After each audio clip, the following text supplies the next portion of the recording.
На База ТВ время новостей. В студии Рустам Зантария. Здравствуйте. Сегодня в выпуске.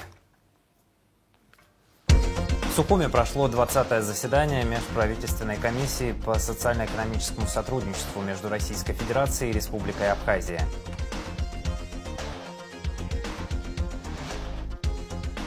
В Гудаутском музее Отечественной войны народа Абхазии открылась выставка, посвященная 80-летию со дня рождения Владислава Арзенба. Список необходимого составляли тренеры.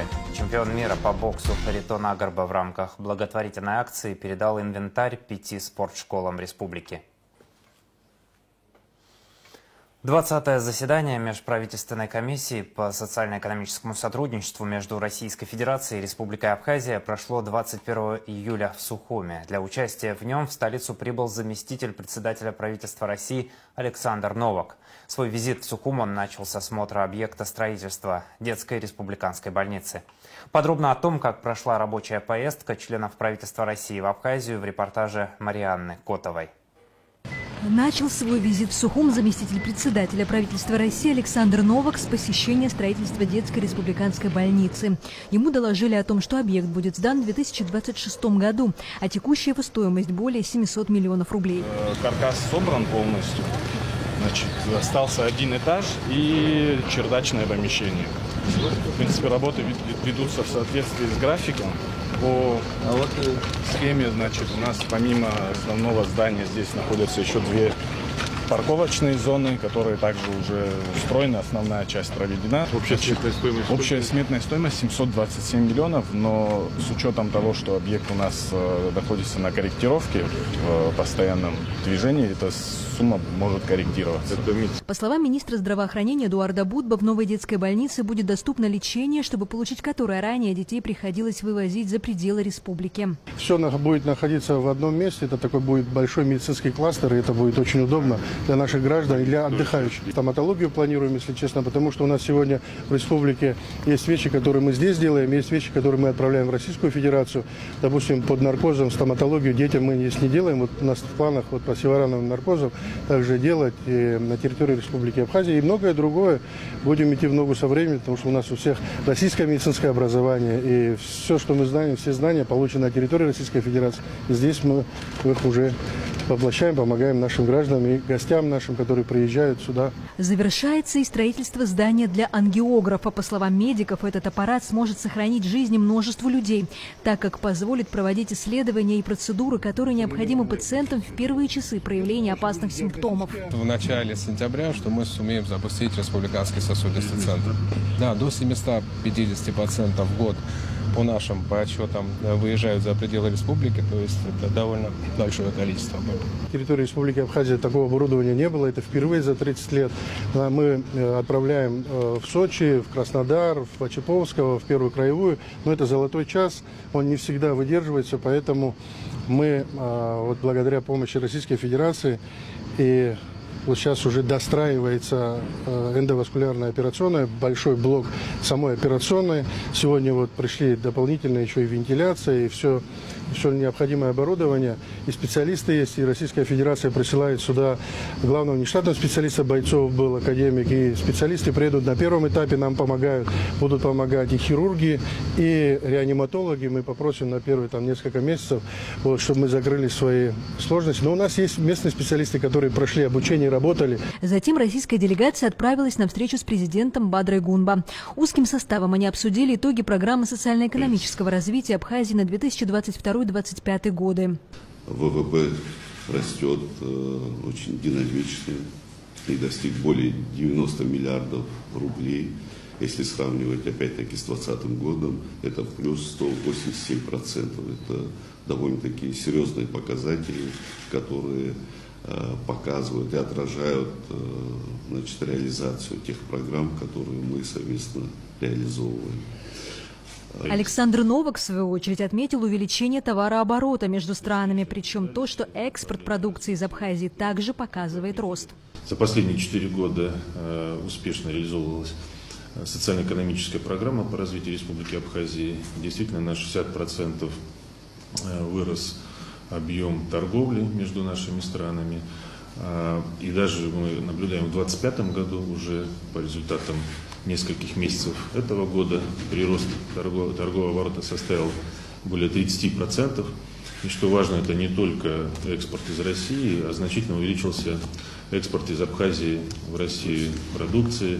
И это говорит о том, что экономика развивается, и Россия оказывает поддержку социально-экономическому развитию Республики Абхазия, потому что Республика Абхазия для нас надежный и дружественный партнер.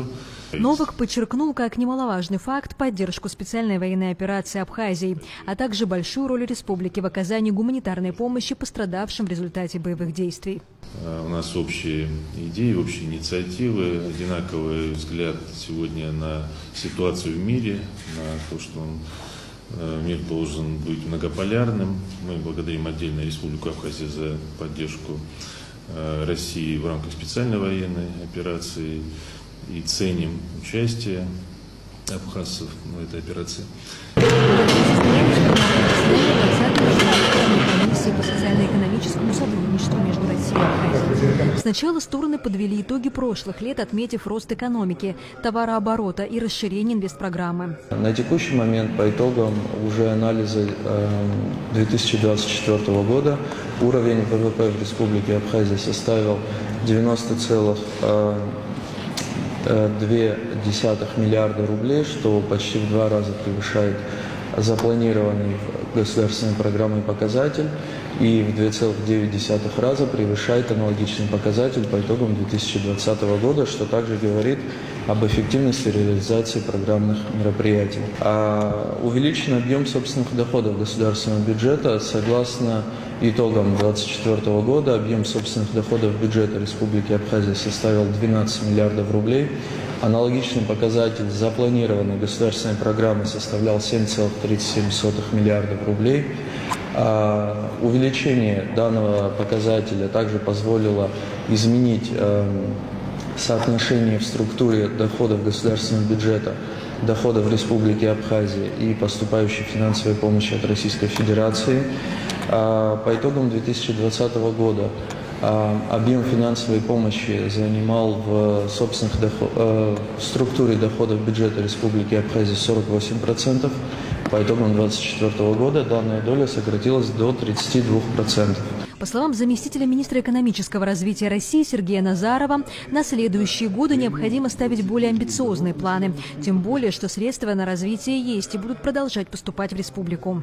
По решению президента Российской Федерации на основании обращения Бадра Зурабовича в этом году республике выделена дополнительная помощь в общем объеме 3 миллиарда рублей.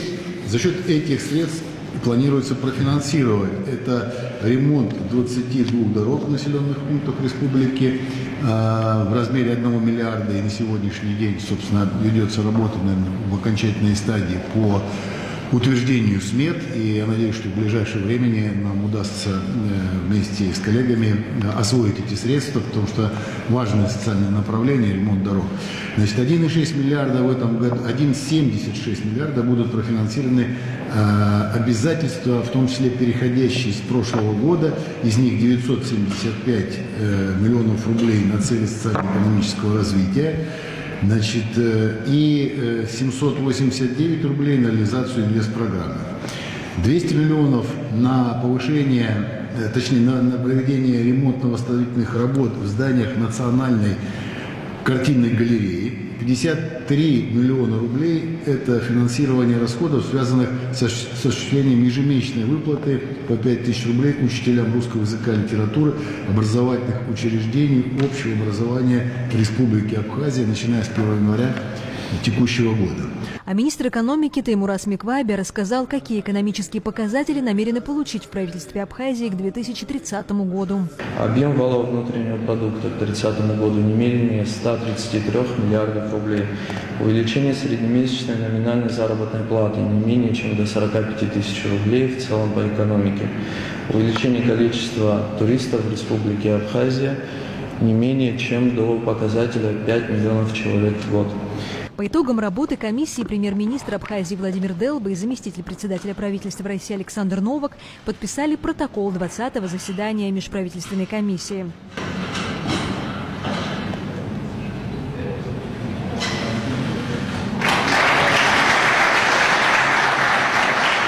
словам премьер-министра Абхазии Владимира Делба, можно смело утверждать, что программа экономического взаимодействия Абхазии и России в 2022-2025 годах успешно выполнена. Хотя еще до конца текущего года у нас полгода, есть 6 месяцев, но уже сегодня с удовлетворением можно отметить, что заданные целевые показатели по реализации программы 2022-2025 в основном достигнуты. Особо было на заседании отмечено была отмечена и результаты инвестиционных проектов, которые реализуются на территории Республики Абхазия, среди которых самый важный инфраструктурный проект – это восстановление авиасообщения, реконструкция аэропорта и восстановление авиасообщения между Российской Федерацией и Республикой Абхазия. Программы поддержки малого и среднего предпринимательства, социальная поддержка и другие меры оказания помощи республике со стороны России будут продолжаться. К 1 октября стороны намерены разработать такую программу, а в ноябре подписать по ней соглашение.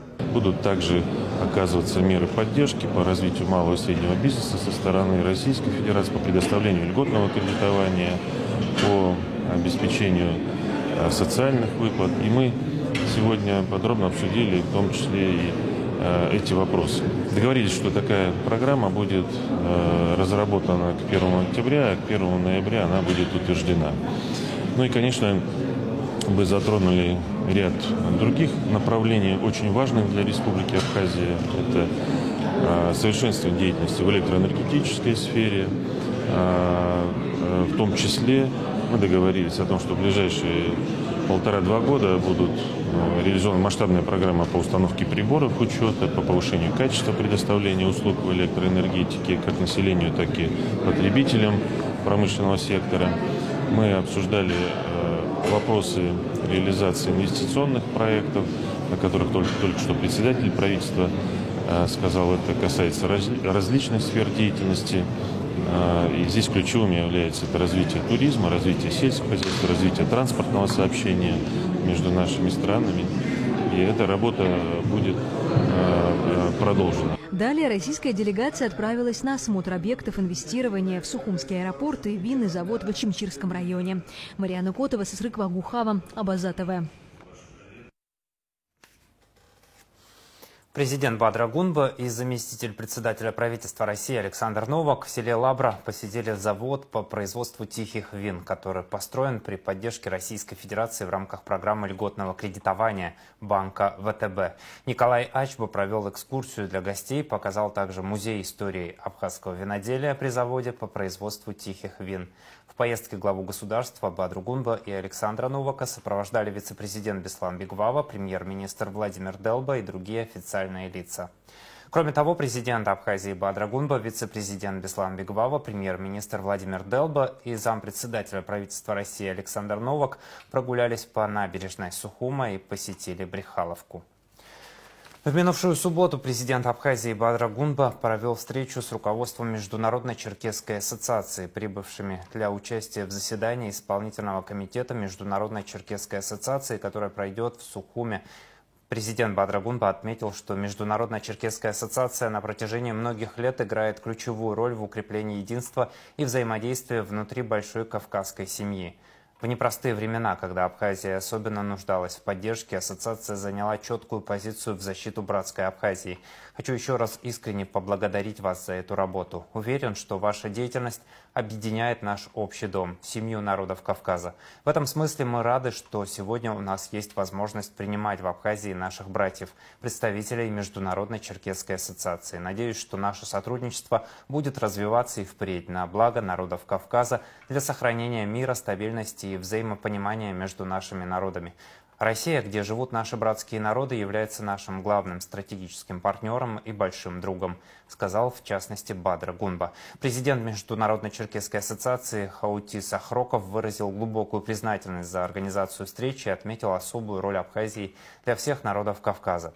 Братская Абхазия занимает особое место в наших сердцах. Международная черкесская ассоциация уже 33 года объединяет наши народы и с самого начала протянула руку поддержки Абхазии. Мы первыми приняли важное решение, потому что защищали не только братскую Абхазию, но и себя, наши общие корни, историю и братские отношения, отметил он.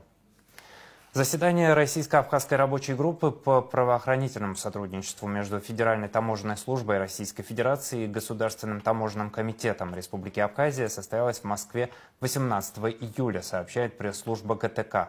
На нем обсуждались вопросы противодействия контрабанде наркотиков через российско-абхазскую государственную границу, организации взаимодействия, направленного на пресечение каналов незаконного перемещения табачной продукции между Россией и Абхазией, организации совместных мероприятий по противодействию уклонению от уплаты таможенных платежей при перемещении из Абхазии в Россию транспортных средств для личного пользования по таможенной процедуре временного ввоза.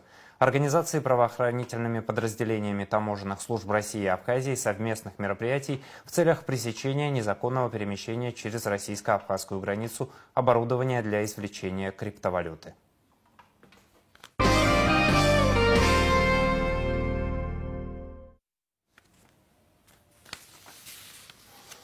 Внешняя политика. Делегация Республики Абхазия, возглавляемая министром иностранных дел Олегом Барциц, прибывшая с официальным визитом в Республику Никарагуа по приглашению президента Даниэля Ортеги, приняла участие в торжественных мероприятиях, посвященных празднованию 46-й годовщины победы Сандинистской революции. На полях официальных мероприятий глава МИД Абхазии Олег Барциц передал президенту Республики Никарагуа Даниэлю Ортеге приветственное послание от президента Республики Абхазия Бадры Гунба. Кроме того, состоялась дружеская беседа министра иностранных дел Республики Абхазия с министром иностранных дел Боливарианской Республики Венесуэла Иваном Хилем Пинто. Министры выразили обоюдную заинтересованность в интенсификации двустороннего межгосударственного взаимодействия и обменялись мнениями о дальнейших практических шагах по широкому кругу вопросов, представляющих взаимный интерес. В ходе встречи Олег Барциц пригласил своего венесуэльского коллегу Ивана Хиля Пинто посетить Республику Абхазия с визитом в любое удобное время. Информация спасателей. 8 человек эвакуировали из каньона реки Хашупсе в Гагарском районе. Накануне 20 июля группа из 6 россиян и 2 местных граждан проходила по туристическому маршруту в каньоне Хашупсе. Во время прогулки из-за сильного ливня резко поднялся уровень воды в реке, сообщили в МЧС. Люди не смогли самостоятельно выбраться из водной ловушки и позвонили спасателям. Сотрудники ПСО по охране Гагарского района выехали на место происшествия в 15:20, обойдя каньон по хребту. Спасатели спустили веревки со склона горы и подняли людей наверх, уточнили в ведомстве. В МЧС отметили, что пострадавших нет.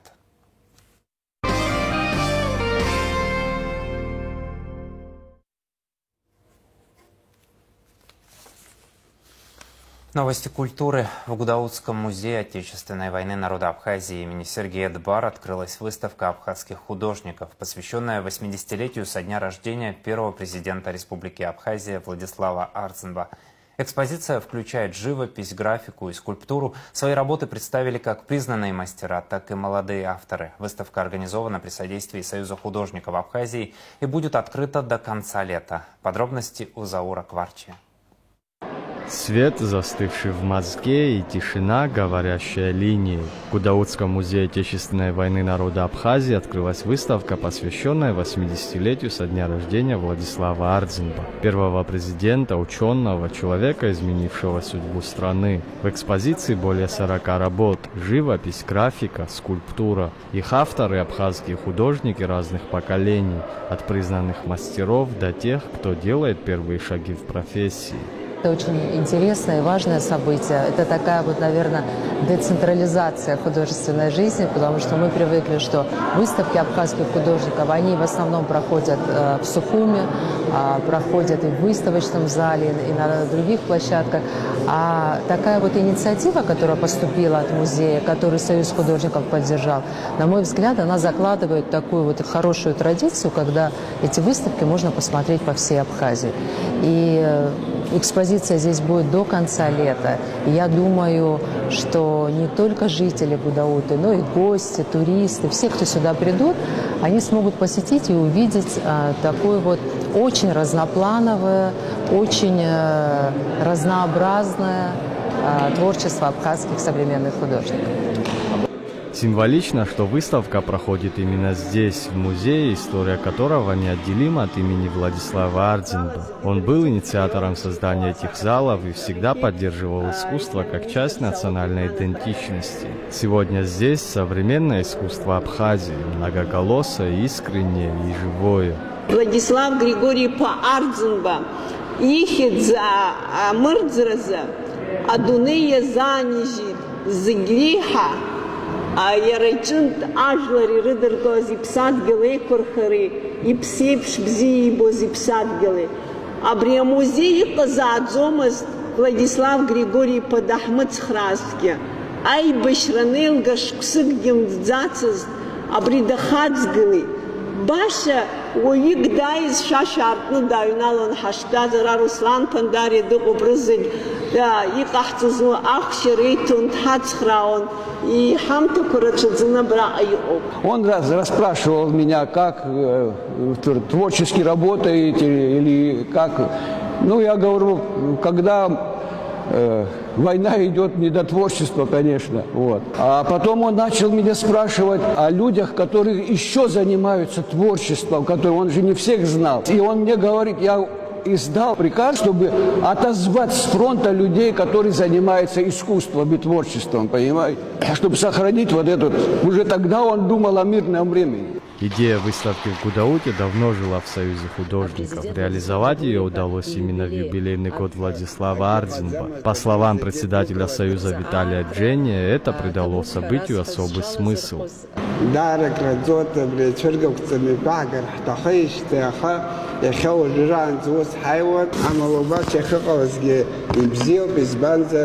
Владислав Григорьев يشوك صوب بريا كورشنا يخلص بريجي تزكك عم الزرقخ حرا حبس وحكولتورا عايز حرزحنا فلاديسلاف يا قيمتاز متبزح أجيق زمز تبريز أجيق وكلا دزقنا بس حرقي خبري يختل يخاحرتو دار الزحقوه.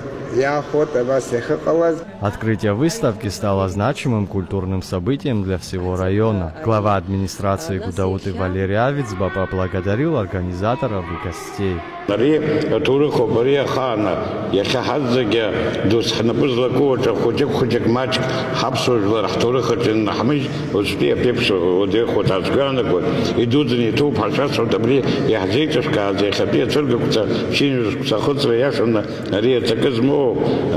نسحرجة وسبلان سيرباني حمو بينارت بانا برات برامز زيبر تحنا براو Владислав Григорий Па районоча бас инарт بانا يجدن яшана хадгалар бас хагуито.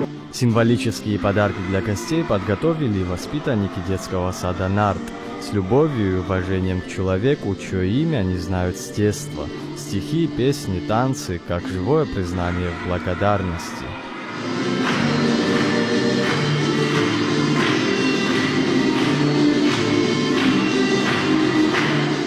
Выставка в Гудауте, посвященная 80-летию со дня рождения Владислава Ардзинба, будет работать до конца лета. Это возможность почувствовать, как мыслит современное абхазское искусство в диалоге с прошлым и настоящим.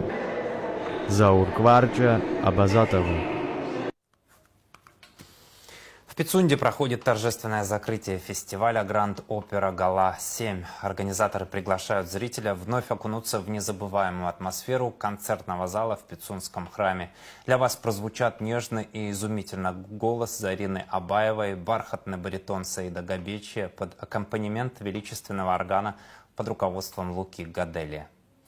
Третий Пицунский фестиваль пройдет с 28 июля по 1 августа в Государственном концертном зале Пицунского храма. В рамках фестиваля запланирована насыщенная музыкальная программа с участием артистов из разных стран, включая Абхазию, Азербайджан, Армению, Беларусь, Китай, Россию, США и Турцию. Также в фестивале примет участие Государственная хоровая капелла Абхазии. Художественный руководитель и генеральный директор фестиваля Барас Куджба. Ну что ж, дорогие друзья, рад вас пригласить на третий Пицунский фестиваль, который пройдет с 28 июля по 1 августа в Государственном концертном зале Пицунского храма. Будет насыщенная программа, я уверен, что вы получите большое удовольствие. Билеты можно приобрести на сайте Ticket.me и также в кассах концертного зала. В этом году все вырученные средства пойдут на восстановление объекта историко-культурного наследия в городе Пицунда, с чем мы вас можем более подробно ознакомить в социальных сетях нашего фестиваля. До встречи в Пицунде. «Музыкальный ключ» — так называется очередной выпуск интервью, подготовленного медиаканалом «Крылья нации» совместно с Абаза ТВ в рамках цикла передач о женщинах Абхазии с участием директора Сухумского государственного музыкального училища имени Алексея Чичба, заслуженной артистки Республики Абхазия Нинель Бжани. То отношение к музыкальному воспитанию, которое было раньше, оно кардинальным образом отличается от отношения, которое существует сегодня.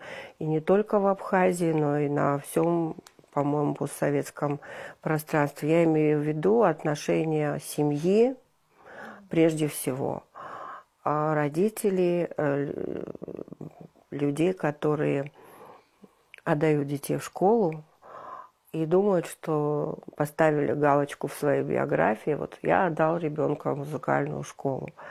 А это не спорт, это не какие-то, со всем уважением, такие предметы школьные, это не репетиторство, это очень тяжелый и сложный труд. Мы, музыканты, считаем, что если ребенка отдали на музыку, он должен заниматься музыкой, ходить в школу и, возможно, еще изучать языки. Тогда будет какой-то результат.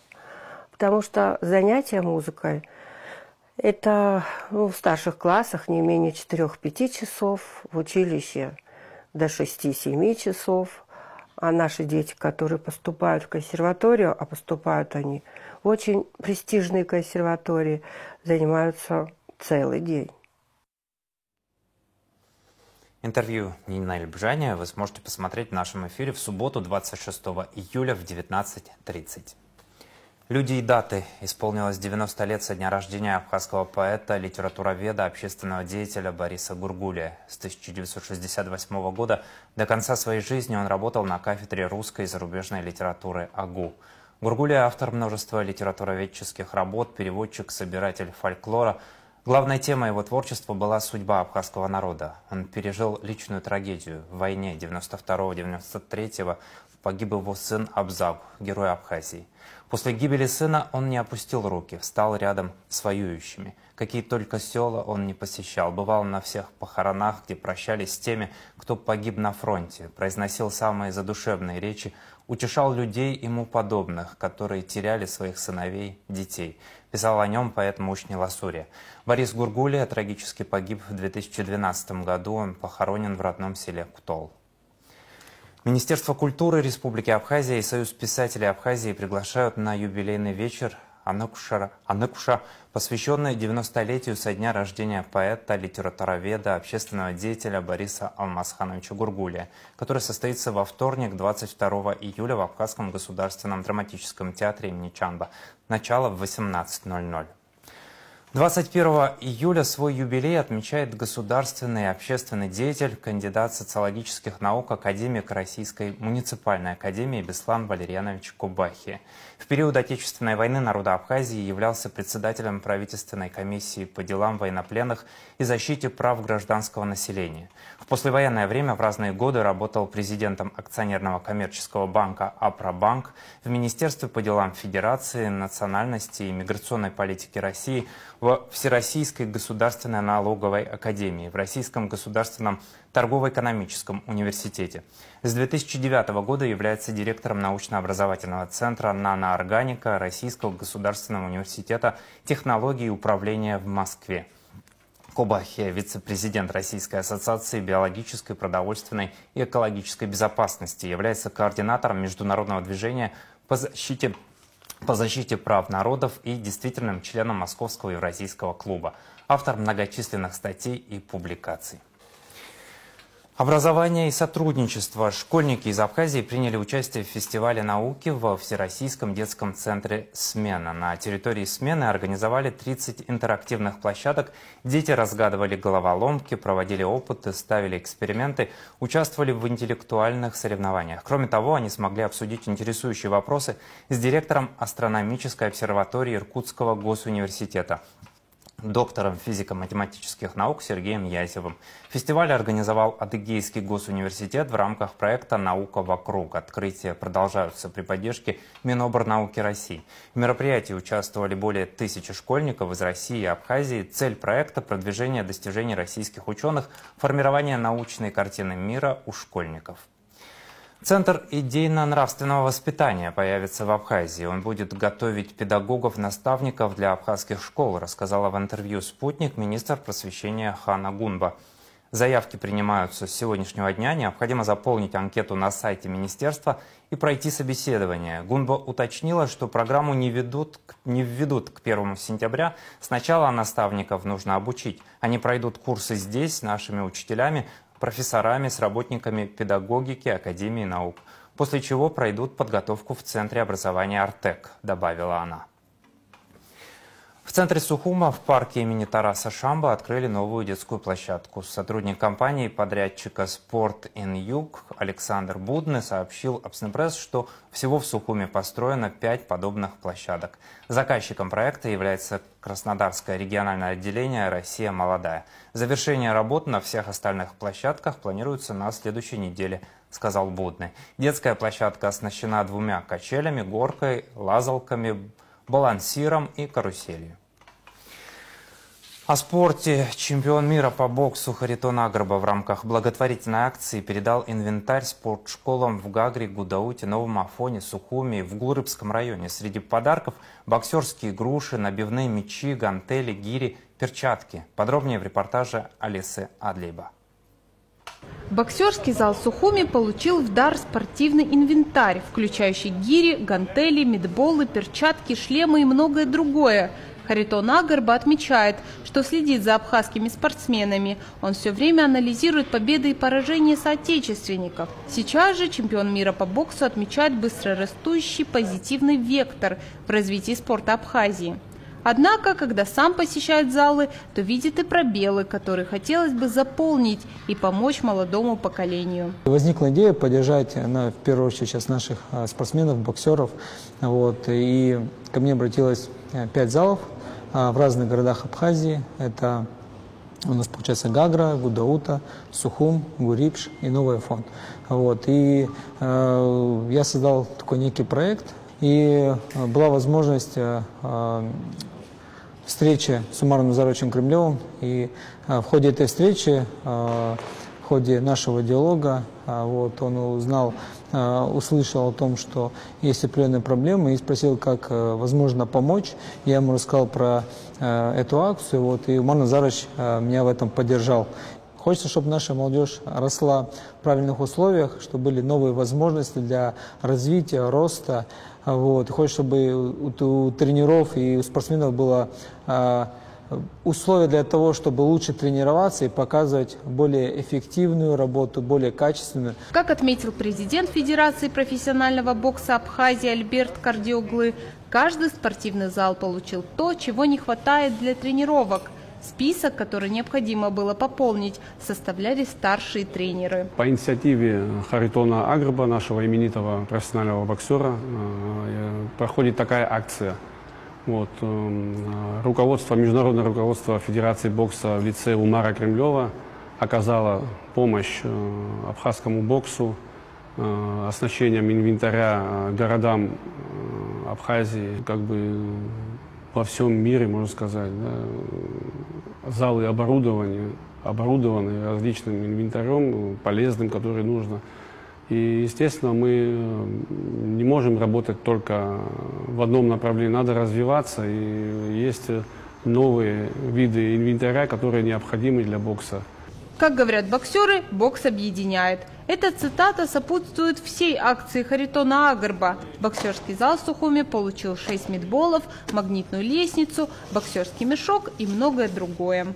Важность всего этого, конечно, оно безгранична, так как сегодня 5 залов в различных городах получат инвентарь, который необходим сегодня нашим детишкам, благодаря которым мы будем тренировать их, и наши тренировки станут намного качественнее. И я думаю, что это шаг к тому, что мы будем идти выше и к высоким нашим достижениям в спорте. Харитон Агарба пожелал нашим спортсменам развития и карьерного роста. Он надеется, что полученный инвентарь поможет молодым ребятам выходить на международный уровень. Алиса Адлиба, Торни Камичба, Абаза ТВ. Абхазская теннисистка София Тарба одержала победу в рамках российского теннисного тура в городе Горячий Ключ. Участники турнира, спортсмены из разных городов России. На турнире было 8 сеянных игроков. София провела 5 победных встреч и в финале встретилась со спортсменкой из города Брянск Викторией Крыкиной, где одержала уверенную победу в 2 сетах со счетом 6-1, 6-2.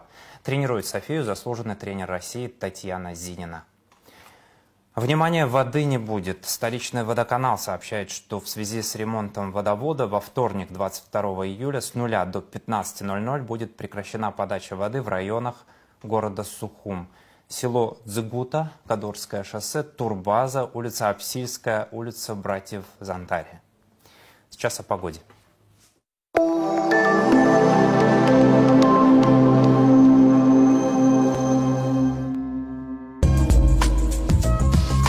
Во вторник, 22 июля, в Абхазии ожидается переменная облачность. Ночью и утром возможен дождь с грозой. Днем преимущественно ясная, жаркая погода с высоким уровнем ультрафиолета. Атмосферное давление 758 миллиметров ртутного столба. Ветер слабый и умеренный. Температура воздуха ночью от 20 до 25, днем от 28 до 33 градусов. Температура морской воды 26 градусов. Волнение морской воды умеренное. Относительная влажность воздуха от 70 до 90%.